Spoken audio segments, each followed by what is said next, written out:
ఒక మంచి ప్రజానాయకుడిని అవకాశం ఇచ్చి మీకోసం పోరాడే ఒక యువకుడిని ప్రజాసేవే లక్ష్యంగా ఈరోజు కంటోన్మెంట్లో కొన్ని సంవత్సరాలుగా నాకు తెలిసైతే నేను ఒక 15-16 సంవత్సరాల నుంచి తనని చూస్తున్నా.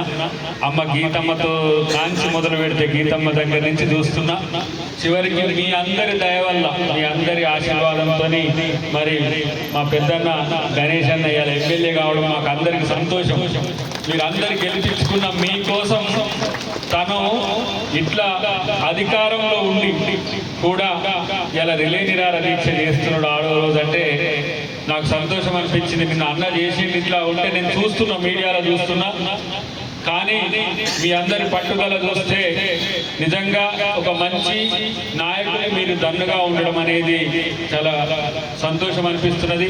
మా కిరణ్ ఇప్పుడే మంచిగా దాన్ని ఉత్సాహపరుస్తూ, ఈ దీక్షని ఉత్సాహపరుస్తూ మీ అందరికి ఇన్ని రోజులు ఉంటున్న మిత్రులందరూ కూడా, పెద్దలందరూ కూడా, వేదిక మీద ఉన్న పెద్దలు మీరందరూ కూడా తనకు దన్నుగా ఉండండి.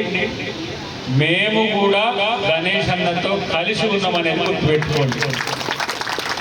ఎందుకంటే నేను కూడా జిహెచ్ఎంసీలో ఎక్స్ అఫీషియో మెంబర్గా ఉంటా, తను కూడా జిహెచ్ఎంసీలో మెంబర్ ఎక్స్ అఫీషియోగా ఉంటాం. మేమిద్దరం పక్క పక్కనే కూర్చుంటాం. కాబట్టి మొన్నటి అంశంలో ఎప్పుడైతే ఈ 27 మున్సిపాలిటీలతో పాటు లోకల్ బాడీస్ జరగాల్సిన సందర్భంలో ఇది కేంద్ర ప్రభుత్వ పరిధిలో ఉండడం వల్ల మనకు జిహెచ్ఎంసీలో కలవకపోవడం వల్ల ఈరోజు నష్టం ఏం జరుగుతుందంటే, మనం రిజిస్ట్రేషన్ చేసుకుంటే 7 రూపాయలు కట్టే కాడ ఇలా 11 రూపాయలు కట్టాల్సి వస్తున్నది. అంటే ఒక 4% ఎక్కువ వస్తున్నది. అది పేద ప్రజలకు చాలా భారం అవుతుంది. ఏదో చిన్న ఇల్లు ఎన్నో జాగ్రత్త కొనుక్కొని కట్టుకుందామంటే కూడా 60 గజాలైనా 100 గజాలైనా వచ్చిందా